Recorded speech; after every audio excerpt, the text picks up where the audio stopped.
Nikhil Odisha अवसरप्राप्त bank कर्मचारी संघ तथा सर्वभारतीय सेवा निवृत्त बैंक कर्मचारी संघ अनुकूल सर्वभारतीय स्तर ठारू आरंभ कर राज्य जिला स्तर पर्यंत दीर्घ सेप्टेम्बर 16 तारिख ठारू नवेम्बर 15 तारिख पर्यंत गणधारणा बसी।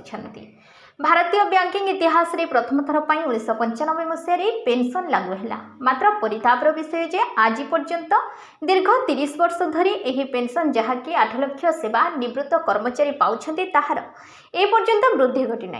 जदियो यह मध्य बैंक शिल्प रे 5 थर दरमा वृद्धि घटी सारी कर्मचारी सहित बैंक संघ केबे हेले थरुटिए मध्य पेंशन संबंधी आलोचना मध्य करिना जहाँकि गणधारणार आउ एक दाबी अटे। भारतीय रिजर्व बैंक रे मध्य पेंशन लागू होइथिले मध्य एहा मध्य 2 थर पेंशन वृद्धि घटी सारिलानी। रिजर्व बैंक भली जातीयकरण और अन्य बैंक मध्य एही सुविधा पाइबार हकदार। मूल दरमा सहित विशेष भत्ता मिसी पेंशन निर्धारण होता है। मात्र बैंक रे एही विशेष भत्ता को बाद दिया जाए पेंशन दिया जाउछि जहाँकि यह भाग्यर विडंबना अटे। भारतीय बैंक संघ सेवा निवृत्त कर्मचारी स्वास्थ्य बीमा निर्धारण करिथाय। मात्र ताहा वर्ष को एते परिमाणर वृद्धि होछि जहाँकि एही सेवा निवृत्त कर्मचारी माने देबाको अक्षम अटंती और एही बीमा राशि उपरे 18% जीएसटी बेड़ी उपरे करोड़ा माड़ सदृश्य। उपरोक्त 6 गोटी दाबी नहीं आज समग्र भारत में 7 गोटी संघ गणधारणार सामिल हुई सरकार भारतीय बैंक संघ और न्यायपालिका ठारे मध्य हाथ पातिबा को बाध्य होइछन्ति। बालेश्वर में यह प्रतिवाद सूचक गणधारण प्राय 150 ऊर्ध्व सेवा निवृत्त कर्मचारी गणधारण सामिल हुई यह घोर अन्याय तीव्र प्रतिवाद जणाइबाको बाध्य होइछन्ति। यह कार्यक्रम को आवाहक अनिल कुमार पट्टनायक, गोपाल चंद्र दास, राजेंद्र राउत, प्रफुल्ला राउत, मृत्युंजय प्रधान, प्रताप चंद्र नायक और अन्य माने परिचालना करथिले। मो अनिल कुमार पट्टनायक सर्वभारतीय रिटायर्ड बैंकर्स एसोसिएशन लो कन्वेनर एवं all Odisha bank retired association लो इसी मेंबर एवं बालेश्वर रे अपन राज्य जो गणधारणा होची मु तार आवाहक। भल प्रश्नटे करछन जे एई परिणत बयस रे 80 वर्ष ऊर्ध्व ही आमे आज राजरास्ता रे बसिछु एवं छिड़ा हिछु। यार एकमात्र कारण होची बैंकिंग शिल्प रे 1995 मसिया रे प्रथम थर पई पेंशन लागू हैला एवं से पेंशन मध्ये आमे हमर प्रोविडेंट फंड रो 50% देकी से कर्पस फंड तयारी करछु।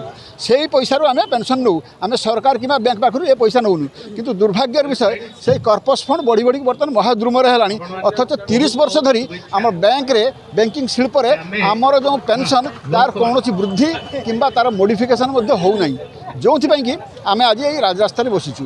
ये मुख्यतः दाबी हूँ इमिडिएट आमर जो पेंशन अपडेशन हो एवं आमर जो स्वास्थ्य बीमा ये वयस्क मानकर स्वास्थ्य बीमा करने साधारणतः इंश्योरेंस कंपनी राजी हमें जो आम मानकर इंश्योरेंस प्रीमियम बहुत हाई से हाई प्रीमियम देवाई आम आ सक्षम नहूँ।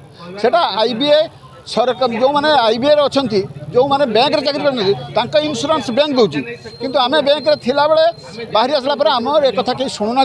सबुठार दुखर कथा जे से जहाँ भी प्रीमियम जोटा कि आम देवाई अक्षम तापर सरकार 18% जीएसटी लगुच।